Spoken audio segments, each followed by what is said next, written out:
ان کو تو سبھی جانتے ہیں، طارق مسعود کو، مفتی طارق مسعود ہے ان کا نام. سنیں سر آپ کیا کہے ہیں. محترم مفتی صاحب السلام علیکم. ایک بیان میں آپ نے کہا تھا کہ داؤد علیہ السلام نے 700 شادیاں کی تھیں اور حضرت حسن نے 70 شادیاں کی تھیں. ہمارے ایک دوست نے اس پر اعتراض کر کے یہ کون سی کتاب میں ہے؟ یہ تاریخ کی تمام کتابوں میں ہے. البدایہ والنہایہ تاریخ کی بڑی مستند کتاب ہے. 70 نہیں، اس میں 120 شادیوں کا لکھا ہوا ہے. باقی حضرت حسن نے یہ 120 شادیاں کیسے کی؟ 4 سے زیادہ تو جائز ہی نہیں ہے. تو وہ طلاقیں دے دے کے کرتے تھے. ایسا بھی ہوا ایک مجلس میں 4 شادیاں کی انہوں نے اور چاروں کو طلاق دی، پھر 4 شادیاں، ایسے بہت کیے انہوں نے. رہا یہ اتنی طلاقیں دینا شریعت میں پسندیدہ ہے یا نہیں ہے؟ تو طلاق دینا شریعت میں پسندیدہ نہیں ہے. جمہور صحابہ کا یہی مذہب ہے. حضرت حسن یہ اس لیے کرتے تھے کہ لوگ خود اپنی بیٹیاں ان کو نکاح کے لیے پیش کرتے تھے.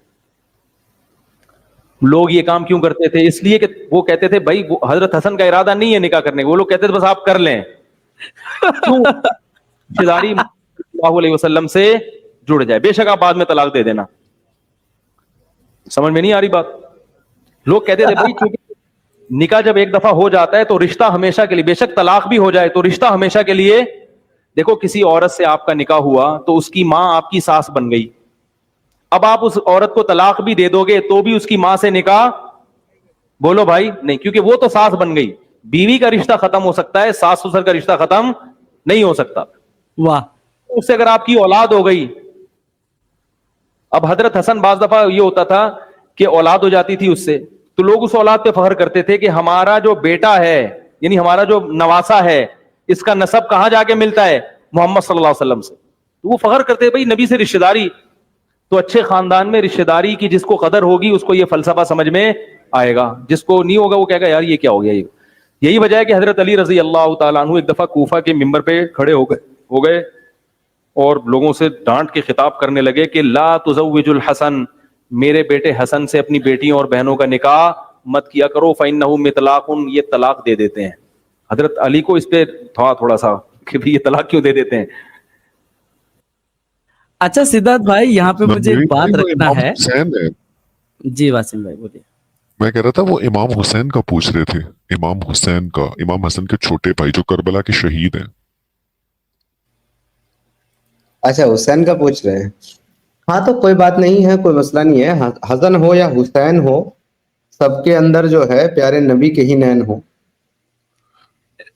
حسین کے بارے میں سدھارتھ بھائی میں بولوں گا، پر یہ جو ویڈیو آپ نے دکھایا ہے اس میں سٹارٹنگ میں جو بات کہا کہ ان کا من نہیں تھا، بس آ کے دے دیتے اور لے لیتے. تو چلیے کل کو پتا چلے کہ میں اور آپ اسلام قبول کرتے ہیں اور سنیے نا، میں اور آپ اسلام قبول کرتے ہیں اور میں مسجد میں بیٹھا ہوں، آپ میرے کو بولتے ہو سدھارتھ بھائی مسجد میں آ کے کہ اچھا متو بھائی آپ ایک کام کرو یار، 2 بوتل شراب پڑی ہے میرے پاس، میں تو پیتا نہیں، چھوڑ دیا، آپ پی لو.